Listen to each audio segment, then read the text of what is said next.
Salut tout le monde, c'est Baptiste, j'espère que vous allez très bien. Si vous ne me connaissez pas, je suis un web designer et un consultant en référencement spécialisé dans WordPress.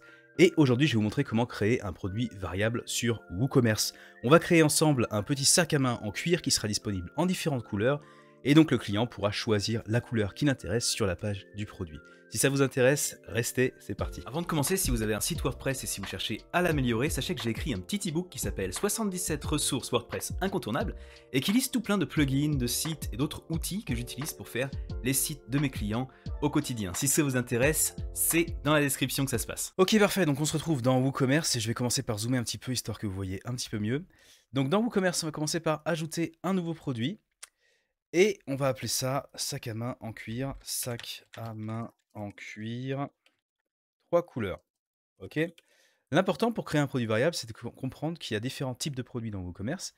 Et donc ça se gère ici au niveau des données produits de WooCommerce, dans une fiche de produit. Donc de par défaut, c'est un produit simple, mais il y a différents groupes, il y a différents types de produits, comme je disais. Et nous, ce qui nous intéresse, bien sûr, c'est le produit variable. Donc ici, produit variable, ce qui va nous plaire, c'est d'aller chercher, du coup, du côté des attributs et des variations. C'est ici, en fait. Quand on crée un produit variable, vous voyez, ça crée un onglet variation ici, qui va nous permettre justement de gérer du coup les différentes variations, c'est-à-dire la variation blanche, variation rose, variation noire, etc. Donc, en l'occurrence, il faut d'abord commencer par définir les attributs du produit qui vont varier, c'est-à-dire là en l'occurrence la couleur. Donc justement, j'ai déjà défini l'attribut de couleur sur un tutoriel précédent, mais si vous ne l'avez pas fait, il faut aller dans les attributs ici à gauche et aller définir les attributs. Je vous mettrai le lien dans la description vers la vidéo qui vous montre comment gérer les attributs, etc. Ça vous permettra donc d'avoir l'attribut qui est disponible ici. Donc je choisis couleur, je fais ajouter, et là il me demande, bon ok, quelles sont les couleurs qui sont disponibles pour ce produit. Je vais toutes les mettre tout bêtement. Donc on va mettre le blanc, le noir et le rose. Alors à noter que j'aurais pu aussi faire un truc moins bête et cliquer juste sur tout sélectionner, et il m'aurait tout mis ici. Donc ça veut dire que mon sac à main il va être disponible en blanc, noir et rose. Et maintenant, je vais juste lui dire que c'est utilisé pour les variations. Et je vais enregistrer les attributs. À partir de là, je vais pouvoir générer des variations de couleurs. Mais avant ça, je vais juste vous montrer que je vais définir également les autres attributs du produit. C'est-à-dire que la matière, je vais aussi lui définir la matière en cuir, ok, puisque c'est un sac de cuir. Et pour le coup, par contre, c'est pas utilisé pour les variations, d'accord. Il ne va pas y avoir différents types de matières disponibles. J'enregistre. Et je vais faire pareil avec la marque. Ce sera toujours un sac à main de la marque Louis Vuitton. On enregistre. Et voilà. Ensuite, maintenant qu'on a fini ça, on est prêt pour faire des variations. Donc on a dit que les variations, elles allaient se baser sur la couleur.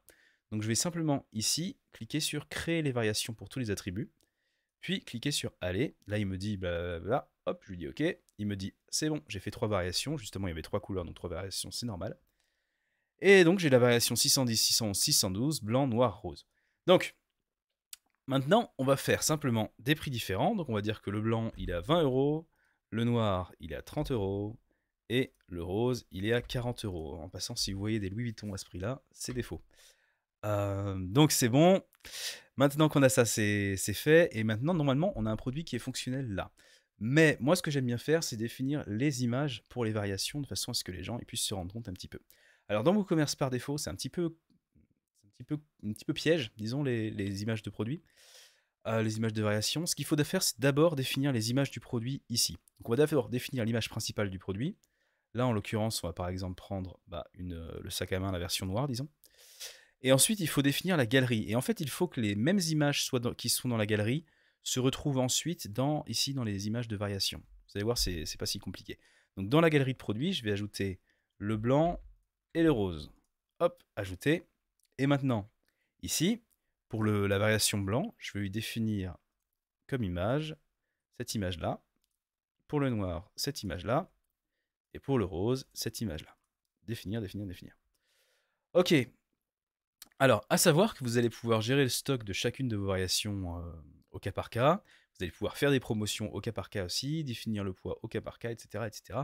C'est vraiment pas mal fichu. Ça permet de bien travailler en général assez facilement. Donc maintenant que j'ai fini de faire tout ça, je vais faire enregistrer les modifications ici de façon à enregistrer tout ce qui est changement des variations. Maintenant, juste pour cet exemple, je vais juste générer un tout petit peu de texte random, histoire d'avoir une description courte de produit et une description longue. La description courte, d'ailleurs, je vais laisser juste une phrase, ça suffira très largement, même une petite phrase. Voilà. Pardon. Donc Donc avec ça, on va faire publier. Et on va regarder ce que ça donne, voir si j'ai rien oublié.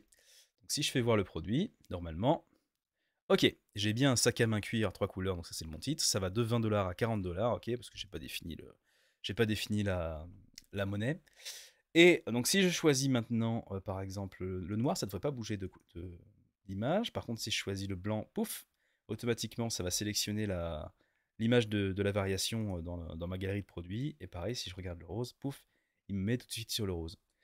J'ai la description, j'ai les informations complémentaires. Alors dans les informations complémentaires, du coup, j'ai bien qu'il est disponible en différentes couleurs.